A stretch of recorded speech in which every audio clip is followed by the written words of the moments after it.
ঘরে সবসময় সুখ শান্তি চাইলে এই 5টি কথা মেনে চলুন। প্রতিটি মানুষই চায় দিনের শেষে এমন একটি ঘরে ফিরতে যেখানে শান্তি আছে, ভালোবাসা আছে, সম্মান আছে। বাইরে হাজারো যুদ্ধ করে মানুষ ঘরে ফিরে শুধু একটু মানসিক প্রশান্তির আশায়, কিন্তু দুঃখের বিষয় অনেক সময় সেই ঘরেই হয়ে ওঠে সবচেয়ে বড় অশান্তির জায়গা।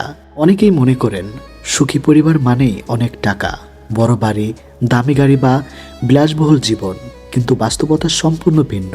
পৃথিবীর অসংখ্য ধনী পরিবারে অশান্তি রয়েছে, আবার ছোট্ট একটি ঘরেও এমন পরিবার আছে যেখানে মানুষ খুব সামান্য আয়ে অসাধারণ সুখে জীবন কাটায়।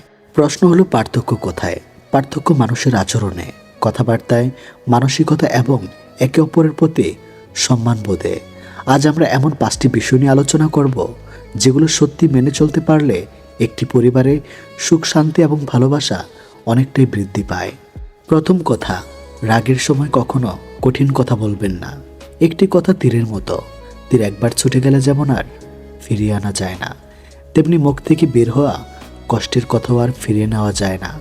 রাগ মানুষের স্বাভাবিক অনুভূতি, কিন্তু রাগের মুহূর্তে বলা একটি বাক্য কখনো কখনো বছরের পর বছর সম্পর্কের মধ্যে বিষ ছড়িয়ে দেয়। অনেক মানুষ পরে ক্ষমা চায়, কিন্তু ক্ষমা চাইলেই সেই কথার ক্ষত অনেক সময় হৃদয়ে থেকে যায়। ভাবুন, একজন স্বামী অফিস থেকে ক্লান্ত হয়ে ফিরেছে, স্ত্রী সারাদিন সংসারের কাজ করে ক্লান্ত। ছোট্ট একটি ভুল বোঝাবুঝি থেকে তর্ক শুরু হলো। যদি সেই মুহূর্তে দুজনেই একটু কথা বলা শুরু করেন, তাহলে সমস্যা আর ছোট থাকে না। অন্যদিকে যদি একজন চুপ করে বলেন, এখন দুজনেরই মন খারাপ, একটু পরে শান্ত হয়ে কথা বলি, তাহলেই অর্ধেক সমস্যা এখানেই শেষ হয়ে যায়। মনে রাখবেন, জয়ী হওয়া সবসময় সম্পর্ককে বাঁচায় না। অনেক সময় সম্পর্ক বাঁচাতে নিজের অহংকারকে হারাতে দিতে হয়। যে পরিবারে মানুষ রাগের সময় নিজের জিহ্বাকে নিয়ন্ত্রণ করতে শিখে, সেই পরিবারে অশান্তি দীর্ঘস্থায়ী হয় না। দ্বিতীয় কথা, পরিবারের মানুষকে সম্মান দিন। ভালোবাসার আগে প্রয়োজন সম্মান। যেখানে সম্মান নেই, সেখানে ভালোবাসাও ধীরে ধীরে মরে যায়। অনেকেই বাইরের মানুষের সাথে খুব সুন্দরভাবে কথা বলেন, কিন্তু নিজের পরিবারের মানুষদের সঙ্গে রং আচরণ করেন। এটাই সবচেয়ে বড় ভুল। একজন স্ত্রী সারাদিন সংসার সামলান, একজন স্বামী সারাদিন পরিশ্রম করেন, বাবা মা সারা জীবন সন্তানদের জন্য ত্যাগ করেন, সন্তানরাও নিজেদের স্বপ্ন নিয়ে লড়াই করে। প্রত্যেকেই সম্মান পাওয়ার যোগ্য। ছোট ছোট কিছু আচরণ, ধন্যবাদ, তোমার কষ্ট আমি বুঝি, তুমি অনেক ভালো কাজ করেছ, এই কথাগুলো পরিবারের পরিবেশকে বদলে দিতে পারে। মনোবিজ্ঞানে বলা হয়, মানুষ শুধু অর্থ দিয়ে নয়, স্বীকৃতি দিয়েও বেঁচে থাকে। যখন কেউ অনুভব করে আমাকে মূল্য দেওয়া হচ্ছে, তখন তার মনও নরম হয়ে যায়। যে ঘরে মানুষ একে অপরকে সম্মান করে, সেই ঘরে ভালোবাসা দীর্ঘদিন টিকে থাকে। তৃতীয় কথা, একসঙ্গে সময় কাটানোর অভ্যাস গড়ে তুলুন। আজকের পৃথিবীতে সবাই ব্যস্ত, কেউ মোবাইলে, কেউ অফিসে, কেউ ব্যবসায়, কেউ পড়াশোনায়। একই ছাদের নিচে থেকেও অনেক পরিবার মানুষ একে অপরের সঙ্গে ঠিকমতো কথা বলে না। এটাই ধীরে ধীরে মানসিক দূরত্ব তৈরি করে। প্রতিদিন অন্তত কিছু সময় পরিবারের জন্য রাখুন। একসঙ্গে বসে চা পান করুন, একসঙ্গে রাতে খাবার খান, একে অপরের দিনের গল্প শুনুন। কেউ যদি মন খারাপ করে থাকে, তাকে জিজ্ঞেস করুন, কি হয়েছে, আমি কি কোনোভাবে সাহায্য করতে পারি?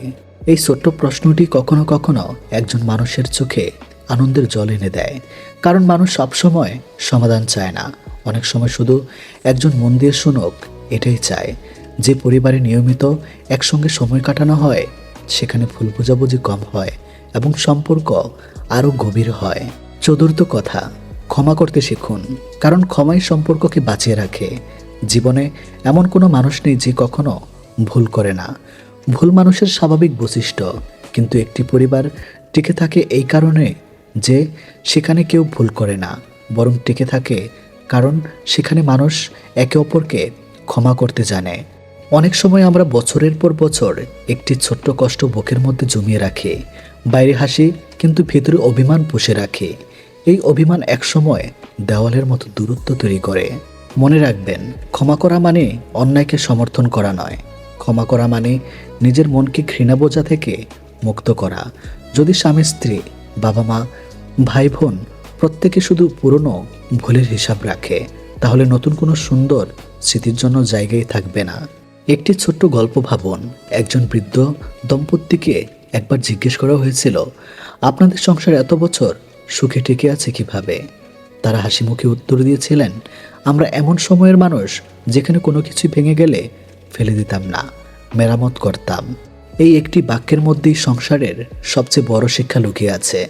আজকাল অনেকেই সম্পর্ক ঠিক করার আগে সম্পর্ক ছেড়ে দেওয়ার কথা ভাবেন, অথচ কখনো কখনো একটি আন্তরিক আমি দুঃখিত এবং একটি সত্যিকারের আমি তোমাকে ক্ষমা করলাম পুরো সম্পর্ক বদলে দিতে পারে। ক্ষমা করতে শিখুন, কারণ প্রতিশোধ ক্ষণিকের শান্তি দেয়, কিন্তু ক্ষমা দীর্ঘস্থায়ী প্রশান্তি দেয়। পঞ্চম কথা, কৃতজ্ঞতা প্রকাশ করুন এবং ইতিবাচক পরিবেশ তৈরি করুন। আমরা প্রায়ই যা নেই সেটার জন্য আফসোস করি, কিন্তু যা আছে তার জন্য কৃতজ্ঞ হতে ভুলে যাই। একবার ভেবে দেখুন, আপনার পরিবারের এমন কত মানুষ আছে যারা প্রতিদিন আপনার জন্য কিছু না কিছু করছে।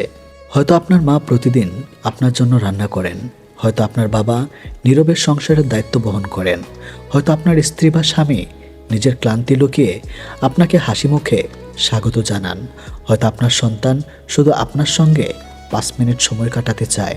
এই ছোট ছোট ভালোবাসাগুলোকে কখনো অবহেলা করবেন না। প্রতিদিন অন্তত একবার বলুন, ধন্যবাদ, তোমাকে পেয়ে আমি ভাগ্যবান, তুমি আমার জীবনে অনেক গুরুত্বপূর্ণ। এই কথাগুলো বলতে টাকা লাগে না, কিন্তু এর মূল্য অমূল্য। একটি পরিবারে ইতিবাচক পরিবেশ তৈরি হয় ছোট ছোট ভালো অভ্যাস থেকে।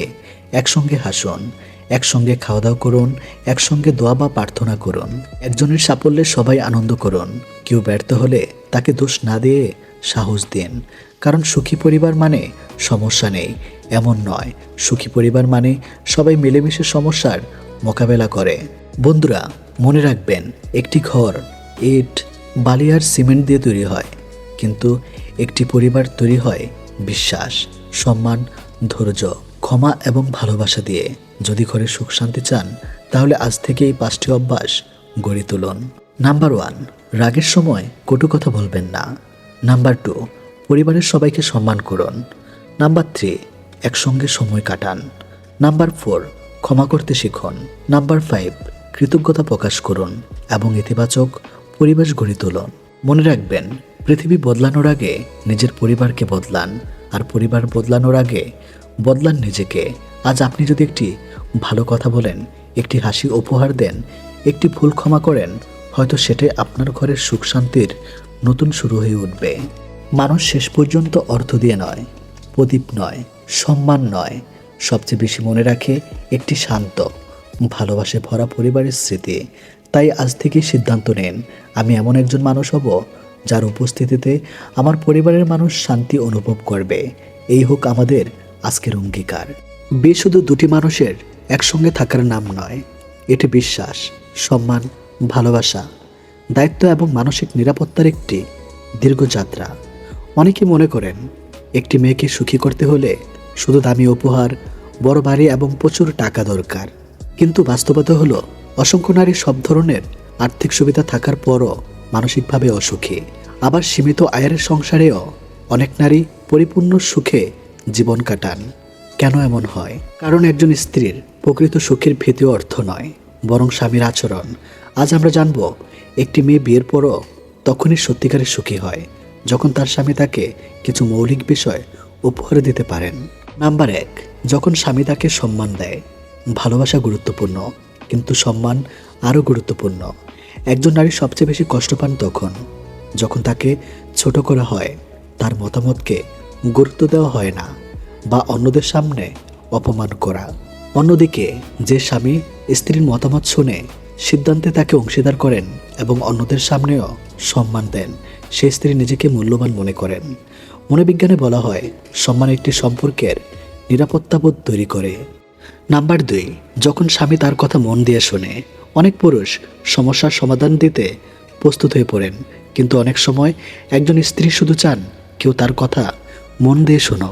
তিনি যখন নিজের কষ্ট, আনন্দ বা ভয় শেয়ার করেন, তখন যদি স্বামী ফোন সরিয়ে রেখে মনোযোগ দিয়ে শোনেন, তাহলে স্ত্রী অনুভব করেন আমি তার কাছে গুরুত্বপূর্ণ। শোনা মানেই ভালোবাসার একটি শক্তিশালী ভাষা। নাম্বার 3, যখন স্বামী তাকে বিশ্বাস করে। সন্দেহ ধীরে ধীরে সম্পর্ককে দুর্বল করে। অকারণে ফোন চেক করা, প্রতিটি বিষয় নিয়ে সন্দেহ করা বা সবসময় জেরা করা একজন নারীর মানসিক শান্তি নষ্ট করে দেয়। অন্যদিকে বিশ্বাস একজন মানুষকে আরও শক্তিশালী করে তোলে। বিশ্বাস মানে অন্ধ হওয়া নয়, বরং একে অপরের সততায় আস্থা রাখা। নাম্বার 4, যখন স্বামী তাকে নিরাপত্তা দেয়। নিরাপত্তা শুধু অর্থনৈতিক নয়। একজন নারী জানতে চান, কষ্টের সময় আমার পাশে কে থাকবে। যদি তিনি অনুভব করেন যে কোনো পরিস্থিতিতে স্বামী তার পাশে থাকবেন, তাহলে তার ভেতরে গভীর প্রশান্তি জন্মায়। নাম্বার 5, যখন স্বামী ছোট ছোট বিষয়ে কৃতজ্ঞতা প্রকাশ করে। ধন্যবাদ, আজ খুব সুন্দর রান্না হয়েছে, তোমার জন্য আজকের দিনটা সহজ হয়েছে। এই ছোট ছোট বাক্যগুলো সম্পর্কের শক্তি বাড়িয়ে দেয়। যে মানুষকে মূল্যায়ন করা হয়, সেই সম্পর্কের জন্য আরও আন্তরিক হয়ে ওঠে। নাম্বার 6, যখন স্বামী তার স্বপ্নকে সম্মান করে।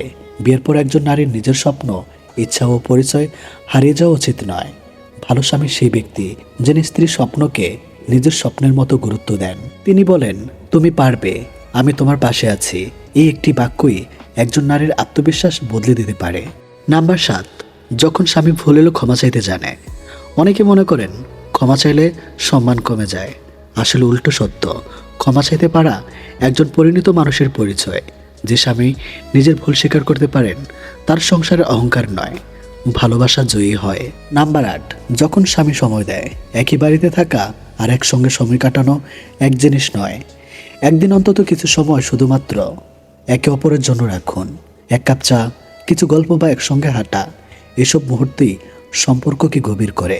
নাম্বার 9, যখন স্বামী তার অনুভূতির মূল্য দেয়। কখন স্ত্রী কাঁদছেন আর স্বামী বললেন, এত নাটক করো না। একটি বাক্য গভীর মানসিক আঘাত দিতে পারে। বরং বলুন, বা আমি বুঝতে চাই কি হয়েছে। সহানুভূতি সম্পর্ককে আরও শক্তিশালী করে। নাম্বার 10, যখন স্বামী তাকে ভালোবাসার অনুভূতি প্রকাশ করে। অনেকে মনে করেন ভালোবাসা মনে থাকলে যথেষ্ট, কিন্তু ভালোবাসা প্রকাশ করা আরও জরুরি। একটি প্রশংসা, একটি হাসি, একটি আন্তরিক স্পর্শ, একটি সুন্দর কথা, এসব একজন নারীর মন ভরে দিতে পারে। নাম্বার 11, যখন স্বামী রাগের সময় সীমা অতিক্রম করে না। রাগ হওয়া স্বাভাবিক, কিন্তু অপমান, একটু কথা বা ভয় দেখানো কখনোই স্বাভাবিক নয়। পরিণত মানুষ রাগ নিয়ন্ত্রণ করতে শিখেন। রাগ চলে যায়, কিন্তু কষ্টের স্মৃতি থেকে যায়। নাম্বার 12, যখন স্বামী সংসারকে দুজনের দায়িত্ব মনে করে। সংসার শুধু স্ত্রীর নয়, এই দুজন মানুষের যৌথ দায়িত্ব। স্বামী যখন ঘরের ছোটোখাটো কাজে সহযোগিতা করেন, তখন স্ত্রী মনে করেন তিনি একা নন। নাম্বার 13, যখন স্বামী তার পরিবারকেও সম্মান করে। একজন নারী চান তার বাবা মাও পরিবারের প্রতি সম্মান দেখানো হোক। সম্মান দিলে সম্পর্ক আরও সুন্দর হয়। অপমান করলে স্ত্রীর হৃদয়ে দীর্ঘদিনের ক্ষত তৈরি হয়। নাম্বার 14, যখন স্বামী তুলনা না করে গ্রহণ করে। অমুকের স্ত্রী এমন, তুমি কেন ওর মতো নাও। এ ধরনের তুলনা আত্মসম্মানে আঘাত করে। প্রত্যেক মানুষ আলাদা। যে স্বামী নিজের স্ত্রীকে তার সক্রিয়তা নিজে গ্রহণ করেন, সে সম্পর্ক সবচেয়ে বেশি সুন্দর। নাম্বার 15, যখন স্বামী তাকে বন্ধু মনে করে। স্বামী শুধু জীবনসঙ্গী নয়, একজন ভালো বন্ধু হওয়া উচিত। যেখানে হাসি থাকবে, মনের কথা থাকবে, ভয় ছাড়া নিজের অনুভূতি প্রকাশ করার স্বাধীনতা থাকবে। বন্ধুত্বপূর্ণ সম্পর্ক দীর্ঘস্থায়ী হয়। একজন নারী বিয়ের পর তখনই সত্যিকারের সুখী হন, যখন তার স্বামী তাকে সম্মান দেন, বিশ্বাস করেন, মন দিয়ে শুনেন, নিরাপত্তা দেন, সময় দেন, স্বপ্নকে মূল্য দেন, অনুভূতির গুরুত্ব দেন। ভুল হলে ক্ষমা চান, ভালোবাসা প্রকাশ করেন, তুলনা না করে গ্রহণ করেন এবং একজন বন্ধু হয়ে পাশে থাকেন। মনে রাখবেন, সুখী সংসার তৈরি হয় না শুধু বড় আয় দিয়ে, তৈরি হয় ছোট ছোট সুন্দর আচরণ দিয়ে। যে স্বামী প্রতিদিন স্ত্রীকে অনুভব করাতে পারেন তুমি আমার জীবনে গুরুত্বপূর্ণ, সেই সংসারে ভালোবাসা ধীরে ধীরে আরও গভীর হয়। মানুষের মন খুব অদ্ভুত। অনেক সময় আমরা যার নিজের কাছে আছে তার মূল্য বুঝতে পারি না, অথচ অন্যের কাছে থাকা জিনিসটাকে বেশি আকর্ষণীয় মনে হয়। এই প্রবণতা শুধু অর্থ, বাড়ি বা গাড়ির ক্ষেত্রে নয়, সম্পর্কের ক্ষেত্রেও দেখা যায়। কিন্তু প্রশ্ন হলো, কেন কিছু মানুষের মনে এমন অনুভূতি জন্মায় যে নিজের স্ত্রীর চেয়ে অন্যের স্ত্রী বেশি ভালো লাগে? এটি কি সত্যি ভালোবাসা, নাকি মানুষের একটি ভ্রম? আজ আমরা মনুষ্যত্বের আলোকে বিষয়টি বিশ্লেষণ করব। প্রথমে একটি বিষয় মনে রাখবেন, অন্যের জীবনের সুখ আমরা বাইরে থেকে দেখি, ভেতরের বাস্তবতা দেখি না। কেউ হয়তো বাইরে থেকে হাসি খুশি, কিন্তু তার সংসারে কি কষ্ট আছে তা আমরা জানি না। মানুষের মস্তিষ্ক নতুন জিনিসের প্রতি স্বাভাবিকভাবে আকৃষ্ট হয়, দীর্ঘদিন একই পরিবেশে থাকলে নতুনত্ব কম অনুভূতি হতে পারে। তখন অন্য কাউকে দেখে মনে হতে পারে এ মানুষটি অনেক ভালো, কিন্তু অনুভূতির বাস্তবতা সম্পূর্ণ ছবি নয়। আরেকটি কারণ হলো তুলনা করার অভ্যাস। সামাজিক যোগাযোগ মাধ্যম, প্রতিবেশী বা পরিস্থিতিদের দেখে আমরা প্রায়ই নিজের জীবনের সঙ্গে অন্যের জীবন তুলনা করি। এই তুলনা অনেক সময় ভুল ধারণা তৈরি করে। এছাড়া একটি মনস্তাত্ত্বিক বিষয় হলো দ্য গ্রাস ইজ গ্রিনার প্রভাব, অর্থাৎ দূরের ঘাস সবুজ মনে হয়, আমরা যা পাইনি সেটাকে বেশি সুন্দর মনে হয়, কিন্তু কাছে গেলে বোঝা যায় সেখানেও সমস্যা, দায়িত্ব এবং সীমাবদ্ধতা রয়েছে। অনেক দাম্পত্যে যোগাযোগ কমে যায়, কাজের চাপ, আর্থিক দুশ্চিন্তা, সন্তান, দায়িত্ব এসবের মধ্যে স্বামী স্ত্রী একে অপরকে সময় দিতে পারেন না। তখন সম্পর্ক দূরত্ব তৈরি হয়। সেই শূন্যতার সময় বাইরে কারো হাসি, ভদ্র ব্যবহার বা মনোযোগ আকর্ষণীয় মনে হতে পারে, কিন্তু সেটি প্রায়